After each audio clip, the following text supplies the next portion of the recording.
Bonjour à tous et bienvenue à True Fact. Pour la saison du printemps, est-ce que vous avez l'intention d'aller à la cabane à sucre? Eh bien, je veux juste vous dire que ça a l'air que ça coûte vraiment très cher. Moi, personnellement, j'avais l'intention d'aller à la cabane à sucre, mais quand j'ai su les prix, comment ce que c'était du moins à partir de l'article, je pense que finalement, juste pour mettre du sirop d'érable sur mon stock et aller me promener dans le bois, je pense que je vais juste faire ça par chez nous à la place parce que ça coûte vraiment très cher. Ça vient de la presse, ça a été écrit par Maryse Tessier, publié le 24 mars. 50$ taxes et pourboires en sus pour un déjeuner un peu plus relevé. C'est amusant, oui, mais peut-être pas certain pour y retourner l'année prochaine, écrit un utilisateur.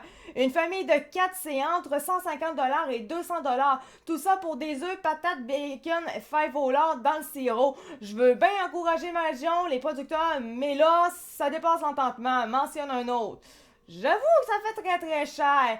Je vais sûrement m'attirer plein de critiques pour ça, mais je dois le dire, les cabanes à sucre, c'est de l'arnaque. On avait l'impression d'être parqués comme du bétail. J'en ai visité plusieurs au fil des ans et ça ne s'améliore pas, alors que ça devient ridiculement cher. La tradition est sympa, mais je suis pas sûre de recommencer l'année prochaine. Maintenant, on sort un petit peu des réseaux sociaux. Payer pour une expérience. Du côté des cabanes à sucre, on défend les prix affichés. Payer pour un repas à la cabane, c'est aussi payer pour une expérience, explique Stéphanie Lorrain du chalet des Érables situé à Sainte-Anne-des-Plaines. Madame Lorrain, qui est membre du conseil d'administration de l'Association des salles de réception et érablières commerciales du Québec, ça finit plus de finir, elle dit « Nous offrons l'entrée, le repas à volonté, la tire, une visite de l'érablière et d'une fermette avec animaux. » Pour une famille de 4, ça coûte environ 94$, taxes et pourboires en sus, en début de saison et en fin de saison ou un jeudi. Oui, c'est vrai que pour une famille, c'est alléchant. Mais si moindrement t'as pas de famille, ben ok, c'est cool, des animaux. Mais on s'entend qu'on n'a pas le même plaisir que les enfants avec les animaux. C'est plaisant, ça change pas. C'est juste notre façon de voir les choses. Quand on est adulte, t'es pas la même. C'est normal. Donc, payer cher pour ça, je sais pas. Même si au final, j'adore aller au zoo, par contre. Soit disant passage, j'adore les zoos, mais en tout cas. Le chalet des érables offre des repas complets qui respectent les restrictions alimentaires, souligne-t-elle. Les allergies, végétariens, sans porc ou sans gluten, sans frais supplémentaires. Ah oui? Ah? Écoute, je suis intolérante au lactose. Bonne chance. Mais malgré que si t'as le sans gluten, le sans lactose est peut-être pas si. Le prix des aliments n'augmente pas seulement pour monsieur, madame, tout le monde. Et on doit aussi considérer les salaires à verser aux employés. Oui, je comprends, il y a toujours l'affaire de verser aux employés les salaires, on le comprend tout.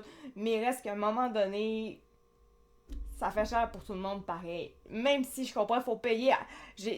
J'ai l'impression qu'à force de toujours donner cette excuse-là, faut payer les employés, faut payer. On dirait que c'est comme toujours une bonne raison de payer plus cher puis de se fermer la gueule. Je comprends, faut payer les employés, je la comprends. Mais est-ce qu'à un moment donné, le salaire est peut-être juste. Est-ce que c'est rendu tout le temps juste trop rendre cher? Oui, on dit le coût de la vie est cher, donc c'est normal que les employés, ça coûte plus cher. Mais on s'entend quand même que les employés, maintenant, c'est une grande mode. Ils demandent beaucoup plus que ce que réellement ils devraient avoir en salaire. Et après ça, nous, il faut qu'on l'accepte. Donc, on accepte de payer plus cher. Mais des fois, de payer plus cher, ben peut-être que c'est payé trop cher, justement. Je sais pas si vous comprenez, mais est-ce que le service vaut vraiment le salaire réel? C'est ce que je me dis. Je sais pas. Je sais pas à quel point, des fois. Je sais pas comment sont payés les employés. Je sais pas. Mais ils doivent être quand même payés pas mal cher si ça coûte 50$ ou même 94$.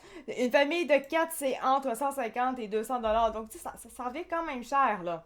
Quand on regarde ça, c'est quand même 37-50$ par personne. Ton expérience, au final, quand tu regardes ça, en plus, l'expérience, en moins d'être là toute la journée, en général, t'es pas là toute une journée au grand complet. Ça fait cher. Ça fait très cher. Est-ce que ça vaut vraiment le salaire à un moment donné? Je pose la question.